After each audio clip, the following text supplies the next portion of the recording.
It's a crisp fall morning in Rome, Georgia, when a police officer patrolling the area near Heritage Park spots something strange. A car hanging over the edge of an embankment, its front end submerged in the low waters of a creek. Responding officers track down the owner of the car, Randy Davis. He tells them his son, 21-year-old Aaron William Davis, was the last person to drive the car, but Aaron isn't in it. 2 days ago, Aaron had set out on a road trip from his home in Cumming, Georgia to Alabama to visit his girlfriend, but planned to stop in Rome first to visit an old friend from high school, 21-year-old Brandon Reisner. Brandon and Aaron also attended the same college, although Brandon dropped out after the first semester due to struggles with his mental health.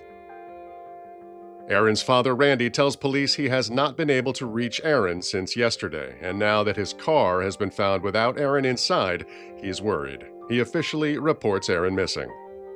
Police now have to find Aaron, and their first stop is where Aaron was supposed to be, at Brandon Reisner's place. Hey, what's going on? Going good.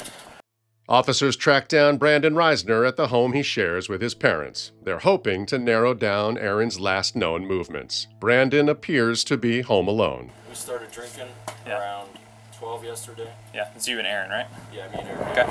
Anyone else with you guys? And we went to the bars sometime in the evening. And I had bought some red wine. Yeah.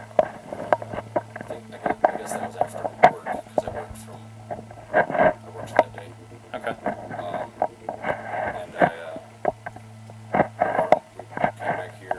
We were driving to Volvo, and then we started drinking the red wine. He doesn't drink too often, so Yeah. he had gone upstairs and was just puking everywhere into the toilet. He was like standing up and puking for some reason. And then I went downstairs because he was telling me that he doesn't need any help. Brandon repeatedly emphasizes his friend's inebriated state, and he also wants police to know about an injury to his hand, which he brings up completely unprompted. I went downstairs, dropped a bottle, cut my pinky, Mm-hmm. and I went to the urgent care this morning. And yeah, I bandaged it up, took a shower, went to bed. Okay. And then woke up 1 to 2 a.m. around that time, and his car was gone.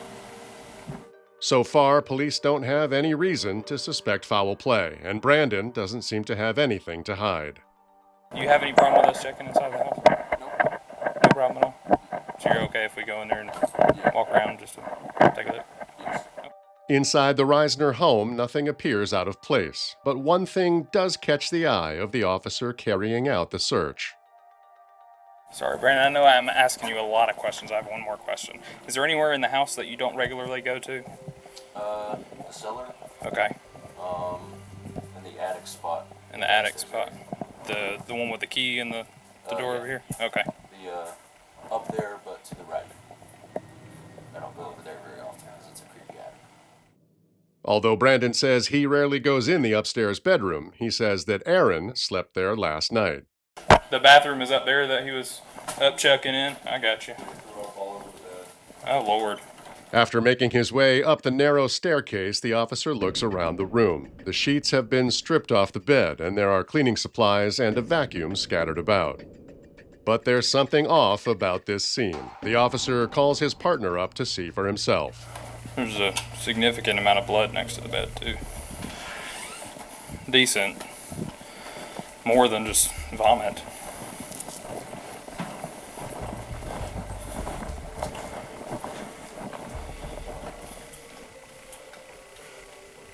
All the way over here.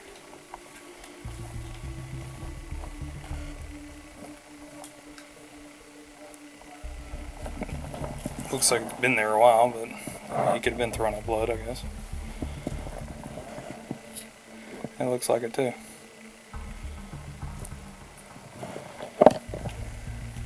See all that?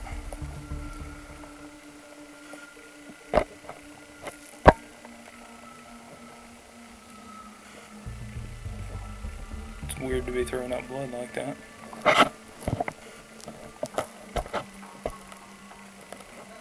to mention if he had alcohol poisoning, he wouldn't have been able to get up and move around this morning. Especially at 2 or 3 in the morning.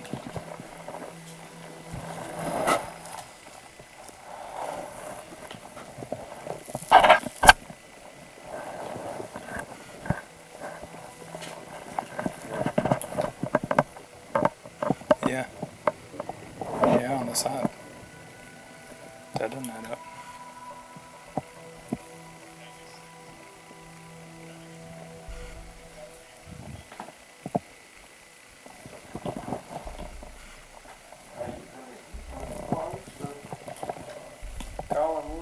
Still wet.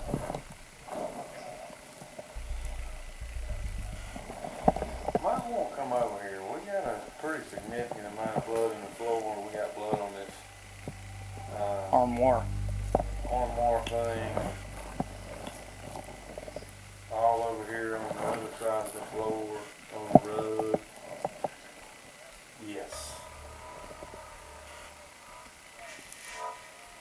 Yeah, we don't get out of here and just go back outside. Just right just with the other guy. Just poured powder right there too. The amount of blood found in the upstairs bedroom is suspicious. The officers leave the attic room hoping to avoid contaminating what might now be a crime scene. Do you want to go and hook him or what? No. Get out of here and we can get an investigator here. Check the rest of the rooms, look for the victim, and then pull out. The sheets are in here.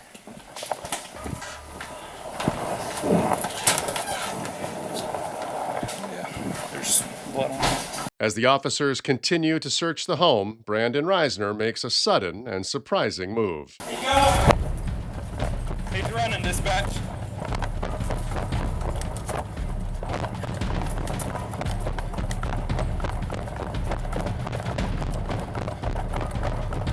Westbound on Collinwood.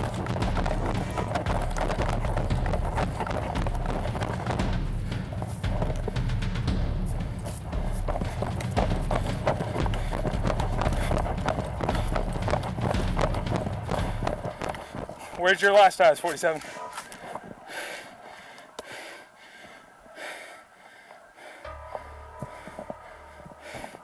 Dispatch, last seen area LaPorte and Collinwood. Dark colored shirt.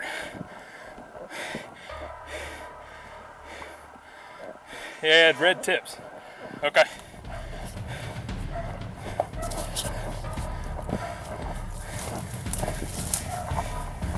Anyone run out this way? Did you happen to see anyone run by your house this way? No, I have not. Okay. If you see a lanky kid wearing a dark shirt, call us, okay? I sure will. All right, thank you.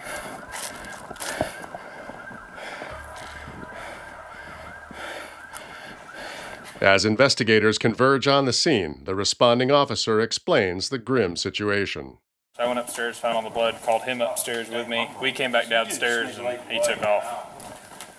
Like a bat out of hell. Yeah, he was washing the sheets. I think he had heard me when I said the sheets are in the dryer, and that's when he took off. I didn't even see him run. He's got to be hiding behind someone's house or car or something. He's still around. He's not really familiar with the area, so he's pretty new, from my understanding. As police canvass the neighborhood in search of Brandon, a neighbor manages to get in touch with Brandon's father, Jeremy Reisner, who has been out of town. Hey, sir, I'm Lieutenant Sailor from police. Hi, I'm Jeremy Reisner, the homeowner, Yes, and my Brandon's father. Yeah, we're probably going to need to talk to Brendan. Do you know where he is? No, I thought he was still at home. Now, earlier we had told him maybe drive around the areas where they normally hang out and try to look for him for Aaron. Okay, well, we'll keep trying to get hold of him. We're still about an hour away, working our way there. Eventually, Jeremy arrives on scene and briefly speaks to police, but he is adamant that he doesn't know where Brandon is. Well, we don't know. We don't know. Honestly, we a couple of officers have been in and just a good survey of the home. Night falls with still no sign of Brandon. Jeremy Reisner returns to the house to ask police for more information, with Brandon's cell phone in hand. Can you tell me if there's evidence of a fight? You know, at this point, I really don't know.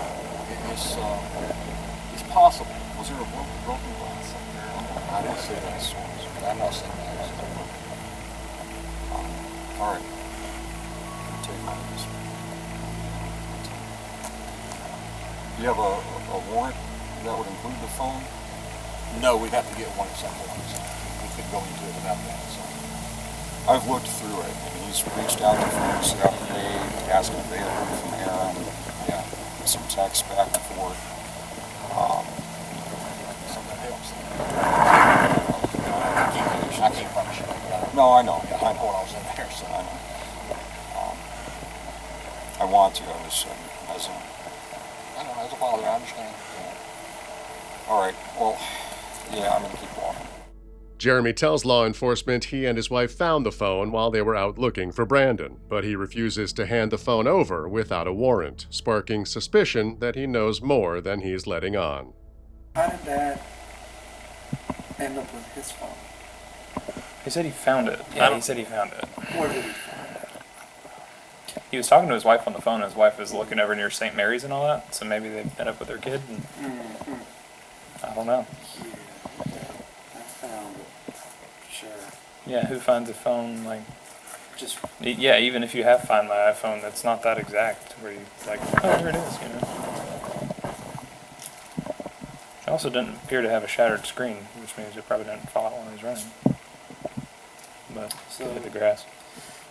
Dad ain't giving up his son, where he's at. He doesn't know. I don't know. Nothing like that. I don't know. Not unusual. Think he's covering for him? They're probably just trying to get a game plan. It's pretty straightforward, except for where's the victim and where's the murder weapon. But Where's the suspect? At least one of these questions is answered hours later when Brandon Reisner shows up at the police station along with his father Jeremy and stepmother Rachel to turn himself in. Rachel, Jeremy, if y'all can have a seat out here, I'm gonna take him back there and we'll talk. And then, do you have some questions? Would you like to talk in private? You need to send somebody out to find the body. Okay. I'll be back in just a minute, okay? All right, if y'all just have a seat, I'll be right back out with you, okay?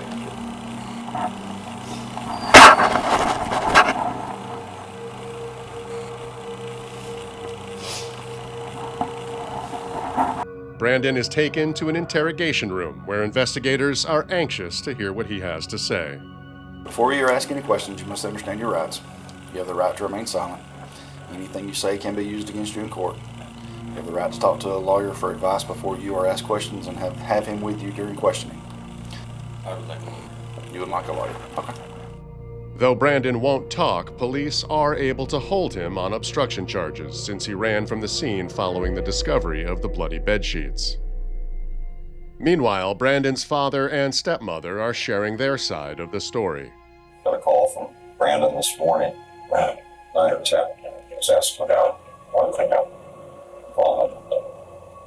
So they had drank. He didn't want Dad finding out that he was vomiting upstairs in the corridor. That's all we heard. An hour or two goes by.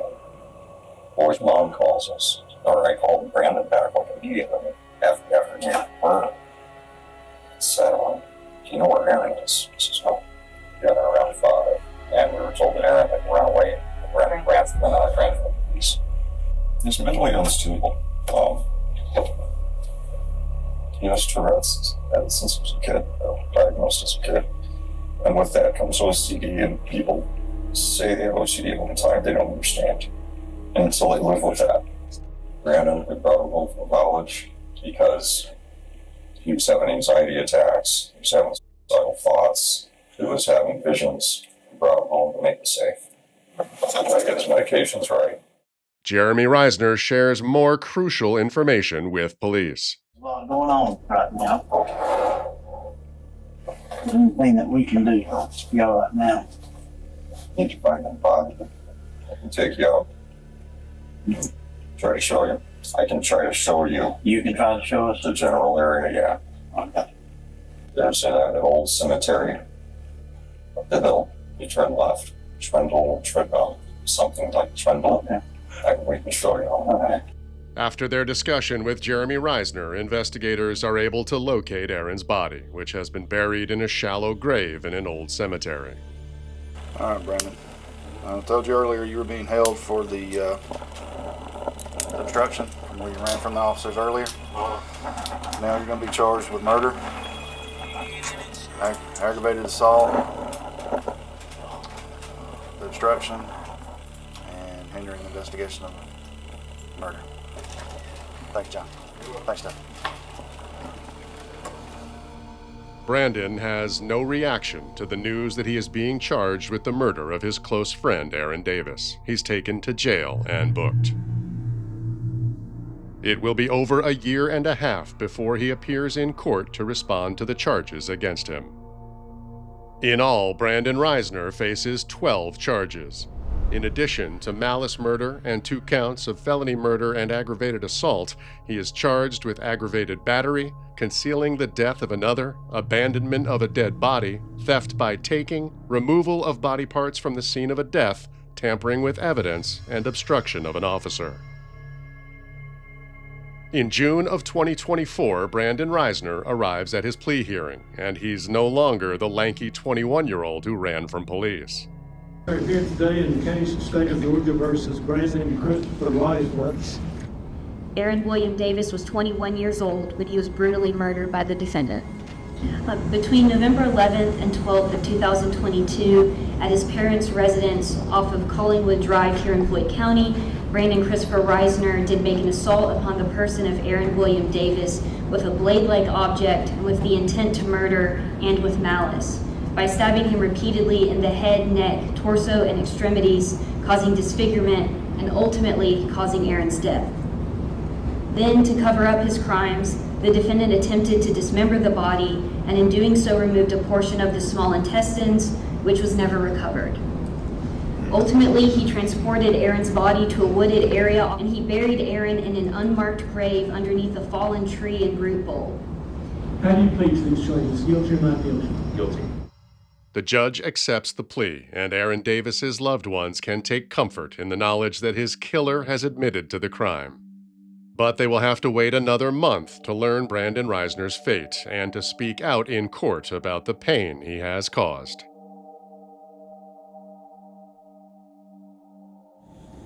We're here this afternoon for sentencing in the case of State of Georgia versus Brandon Reisner.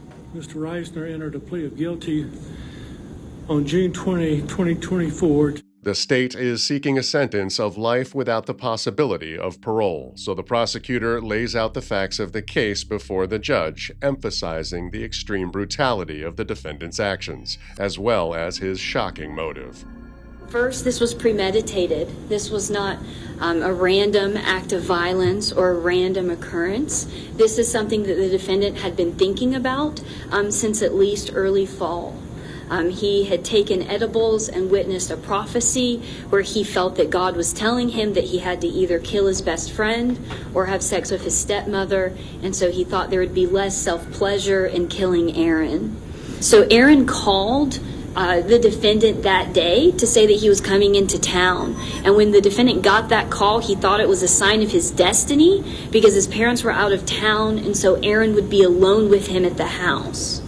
Brandon underwent psychiatric evaluations following his arrest to determine his mental state at the time of the crime. During these evaluations, he recounted his memories of the murder. I don't remember a single thought. I knew what I had to do. I was a man with a plan. I got up on the roof and stalked my prey. I became a carnal animal like in a dream. I saw that he was laying on the bed in there. I hid behind the pillow for a second to make sure that he didn't see. And the defendant reported that he started feeling emotion for the first time as he was killing Aaron. But then he later says, the only emotion that I felt was surprise that I could have done it, or that I could have changed my reality so drastically by doing one move. These are his words about how he felt as he was killing his best friend.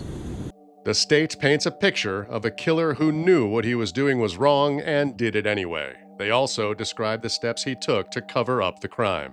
He does go to Walmart by 6 p.m. that evening where he purchases the duct tape. And we know that the duct tape was used to wrap Aaron's body. And then after night fell, he began scattering evidence in different random dumpsters around Rome. He went to the wooded area off of Tumlin Drive in order to bury Aaron where he wouldn't be found. Saturday morning, he begins his campaign of lies and cover-up, where he starts telling multiple people that Aaron had left in the middle of the night. These are all calculated steps by him that show he knew exactly what he had done was wrong, and he was taking careful steps in order to avoid detection and thus avoid any sort of responsibility for his actions. As evidence of premeditation, the prosecutor reads some of Brandon's internet searches from both before and after the murder. November 11th, Friday. At this point, Aaron is dead. The defendant has already killed Aaron. And he is searching over and over for sheets and blankets. More than 20 searches for sheets and blankets. What he's trying to do is find a replacement for the sheets and blanket that Aaron is ultimately going to be buried in. He's trying to find a replacement set so that the bedroom will appear unchanged and again to cover up his crime. These are his searches on that day continued. And I'll highlight just a few of them. Professional stain remover. Does Walmart have duct tape? Schizophrenia symptoms. Hydrochloric acid. Best secluded locations. How to drain washing machine, and more searches for the sheets and blanket. And all of these indicate that he is trying to cover up his crime. All right. And so on Saturday, November 12th, he is still looking up carpet cleaning crew, also water damage restoration, and a company called Chattanooga Blood Spill Cleanup, and how to clean blood out of carpet. In the days leading up to this, he had some interesting internet searches as well. One of those was One Flew Over the Cuckoo's Nest book. It's a famous book, but the premise is that the person is going to be convicted of a serious crime, and so they feign insanity in order to go to a mental institution instead of prison. He also looks up multiple times 10 tips for dealing with guilt. Following the murder, Brandon also made a to-do list. When I get home, schedule last 3 songs. That is a reference to his YouTube channel where he did post music. He wrote quite a few songs and performed them and had some of them on a YouTube channel. Number 2, vacuum. Number 3, laundry. Number 4, shower in my shower. That's important because Aaron was dismembered in the guest shower, so he's making a reminder to himself to shower in his own shower and not the shower he used to attempt to dismember his best friend's body. He also says to take a bath, so again, a preoccupation with cleaning, possibly to try to remove evidence that may still be on his body. And again, vacuum and laundry, these are related again to his attempt to cover up. But then he also he makes a written reminder to basically create an alibi defense via text to his stepmother, Rachel, by saying, text Rachel that Aaron threw up horribly. I think there was some blood in it. I woke up and he was gone. The first item on Brandon's to-do list, referencing his music, offers more insight into Brandon's memory of Aaron's murder. This appears to be some of his lyrics for a song. And the ones I want to highlight are right here. He screamed till he choked on his own tongue and blood. His scream became a gargle as he swallowed his tongue. I believe the defendant is describing Aaron's death. Brandon had also written songs prior to the murder. The prosecution argues these are evidence of his lack of remorse.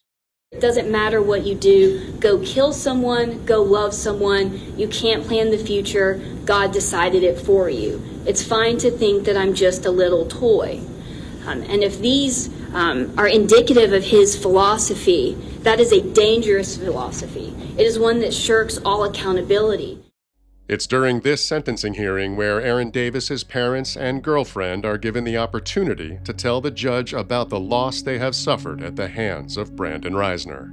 Aaron Davis was and is the love of my life. I will never be the same for having known him. He loved me and I loved him. I could tell you 100 love stories, and it would not do justice to how wonderful he was.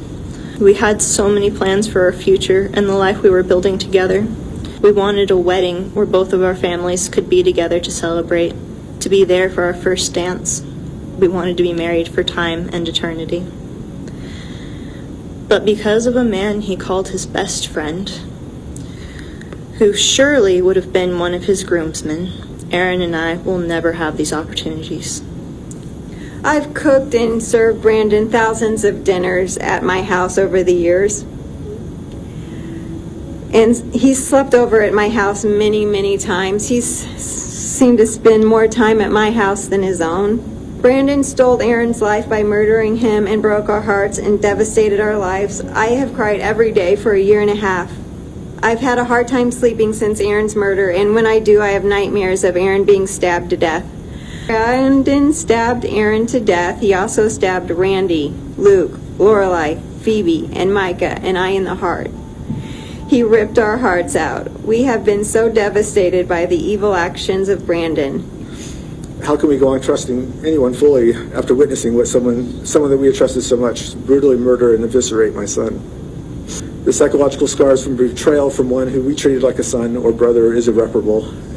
Every time I hear my son Micah refer to murdering an opponent in a video game, I feel pain. I work with elderly people at an assisted living center now who are naturally conversational when discussed and always ask me, how many children do you have? Instead of answering 5, which is correct, I usually have to answer 4 because I don't want to get into that with them. I don't need to burden them with what's going on in my life. But it's a challenge for me.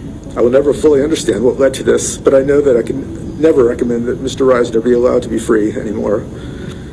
I do believe in both justice and mercy. I believe that justice can be best satisfied as Aaron will not be coming back. The best justice would be for the defendant never to be allowed out of custody again.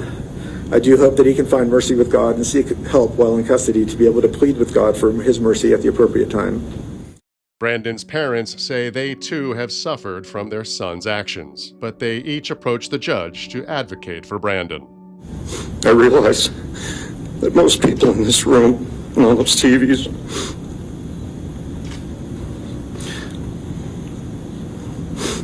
are seeing a murderer, and they're seeing what they're going to see.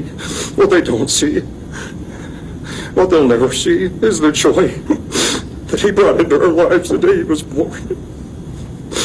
He's a kind, gentle person who never, ever showed a sign of violence in his life. He showed nothing but kindness. We firmly believe that Brandon's actions were not the result of malice, but rather the culmination of his mental health conditions. We're committed to ensuring that he receives the ongoing treatment and support he needs to manage his illnesses. We ask for your compassion and understanding in recognizing the profound impact his mental health had on his behavior. I am Brandon's mom, and I'd like to start by saying how sorry I am for the Davis's loss.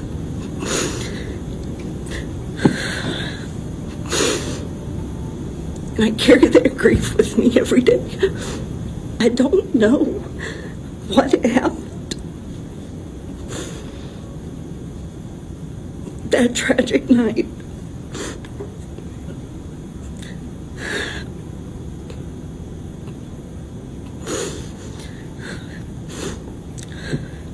I still have a hard time believing it, that Brandon could do this.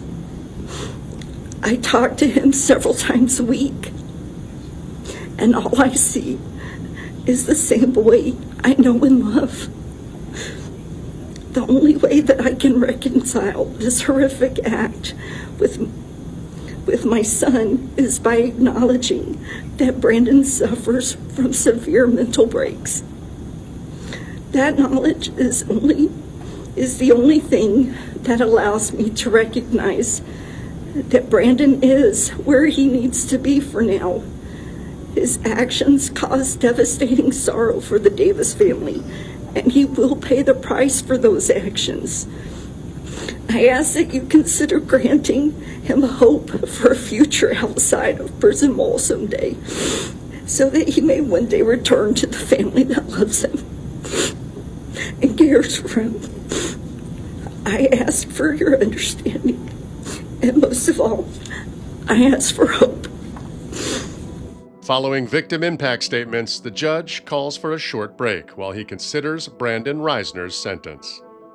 Is rehabilitation possible, or does Brandon deserve to spend the rest of his life in prison with no hope of seeing the outside world again?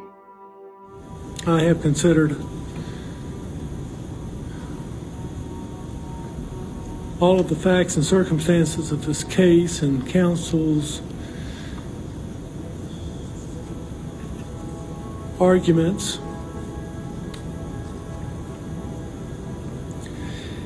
and I have come to the conclusion that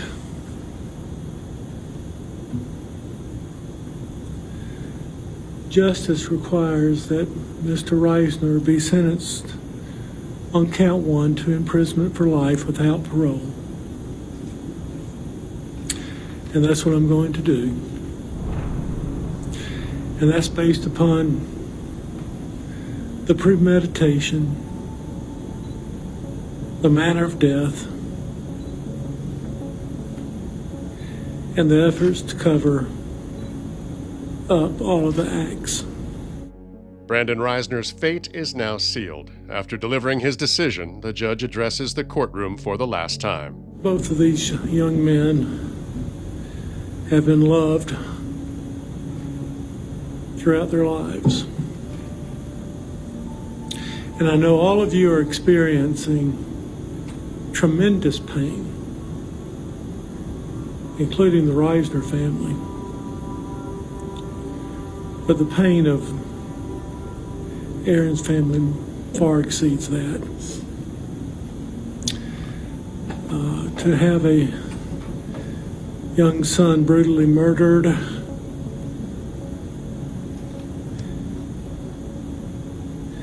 is unfathomable.